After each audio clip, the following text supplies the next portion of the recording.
ঢুকেই দেখলেন সাহাবারা কথা বলছে। এক সাহাবী বললেন, আমার কাছে তো সবচেয়ে অবাক লাগে যে আল্লাহ তাআলা সর্বপ্রথম যে মানুষকে বানালেন ওনার নাম কি?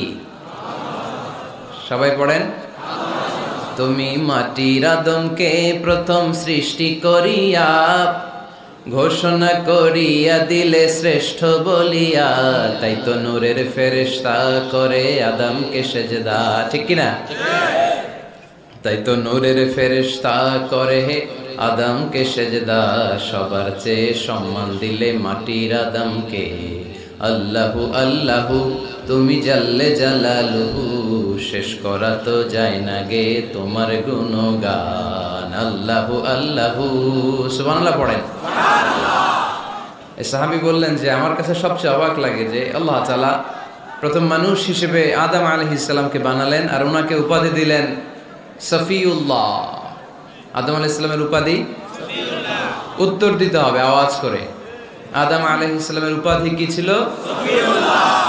আল্লাহর হাবিব সাল্লাল্লাহু আলাইহি ওয়াসাল্লাম দূরে দাঁড়িয়ে শুনছেন সাহাবাদের কনভারসেশন। আরেক সাহাবা বললেন, আরে আমার কাছে তো এর চেয়েও বেশি অবাক লাগে যে তিনি মুসা আলাইহিস সালামকে বানিয়েছেন নাজিউল্লাহ।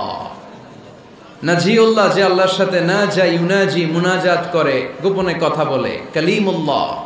এটা অবাক লাগে যে আল্লাহ তাআলা কোনো মিডিয়া ছাড়া, ভায়া ছাড়া, মাধ্যম ছাড়া পৃথিবীর একটা মানুষের সাথে সরাসরি কথা বলবেন। আমার কাছে তো উনার মর্যাদার সবচেয়ে বড় মর্যাদা মনে হয়, উনি নাজিউল্লাহ। আরেক সাহাবা বললেন, আমার কাছে তো এর চেয়েও বেশি অবাক লাগে সাইয়েদনা ইব্রাহিম আলাইহিস সালামের ব্যাপারটা, কারণ উনাকে আল্লাহ তাআলা বানিয়েছেন খলিলুল্লাহ। তাহলে একজনকে পাওয়া গেল সফিউল্লাহ, আরেক নবীকে পাওয়া গেল কালিমুল্লাহ বা নাজিউল্লাহ, আরেক নবীকে পাওয়া গেল খলিলুল্লাহ।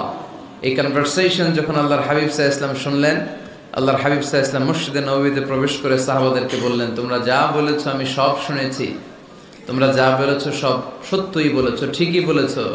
আল্লাহ তাআলা একজনকে বানিয়েছেন সফিউল্লাহ, একজনকে বানিয়েছেন খলিলুল্লাহ, একজনকে বানিয়েছেন কালিমুল্লাহ। তবে জেনে রেখো আমি হচ্ছি হাবিবুল্লাহ, আমি Habibullah. The higher status, the highest peak of the status, সবচেয়ে উঁচু স্ট্যাটাস হচ্ছে আমার। খলিলুল্লাহ মানে আল্লাহর বন্ধু, হাবিবুল্লাহ মানে হচ্ছে আল্লাহর বন্ধু। কিন্তু খলিলুল্লাহ এমন বন্ধু যেই বন্ধু আল্লাহকে খুশি করার জন্য কাজ করে, আর হাবিবুল্লাহ হচ্ছে আল্লাহর এমন বন্ধু যেই বন্ধুকে খুশি রাখার জন্য আল্লাহ নিজেই কাজ করে। আল্লাহর হাবিব সাল্লাল্লাহু আলাইহি ওয়াসাল্লাম ছিলেন হাবিবুল্লাহ। চিল্লায় বলেন, তিনি কি ছিলেন? হাবিবুল্লাহ। হাবিবুল্লাহ। এত মর্যাদা, এত সম্মান, এত স্ট্যাটাস গোটা বিশ্বের দ্বিতীয় কারো আছে? না। আল্লাহর হাবিব সাল্লাল্লাহু আলাইহি ওয়াসাল্লামের নুরানি চেহারার মতো চেহারা পৃথিবীর অন্য কারো আছে? না। কোন দিক দিয়ে আল্লাহর হাবিবের সাথে কোনো মানুষের কোনো ধরনের কম্পারিজন, তুলনা চলতে পারে না। Whether it's the fitness, whether it's the skin colour, whether it's the sound, whether it's the status, is out of any kind of comparison. তিনি সব ধরনের তুলনার ঊর্ধ্বে। As a father, as a teacher, as a commander, as a lawgiver, as a lawmaker, as a reformer of the society, Muhammad is the superman of the world.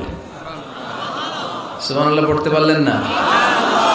স্বামী হিসেবে, বাবা হিসেবে, নেতা হিসেবে, সমাজ সংস্কারক হিসেবে, নবী হিসেবে আল্লাহ রাসূল সাল্লাল্লাহু আলাইহি ওয়াসাল্লাম হচ্ছেন এই পৃথিবীর একজন সুপারম্যান। আল্লাহু আকবার। যার উপর একবার দুরূদ পড়লে 10টি রহমত নাজিল করে কে? আল্লাহ। 10টি গুনাহ মাফ করে কে? আল্লাহ। যিনি দুরূদ পড়ল তার স্ট্যাটাসকে 10 গুণ বাড়িয়ে দেয় কে? আল্লাহ। ওই হাবিব সাল্লাল্লাহু আলাইহি ওয়াসাল্লামের উম্মত হতে পেরে আমরা খুশি না বেজা? আমরা আল্লাহর রাসূল সাল্লাল্লাহু আলাইহি ওয়াসাল্লামকে আজকে জানার চেষ্টা করব কোরআনের আলোকে। ইনশাআল্লাহ পড়েন। আল্লাহর হাবিব সাল্লাল্লাহু আলাইহি ওয়াসাল্লাম এতটাই মর্যাদার অধিকারী, ওনার স্ট্যাটাস এত হাই, উনি যদি ওনার মুখ দিয়ে কখনো বলেছেন ইয়েস, ওটা শরীয়তেও ইয়েস।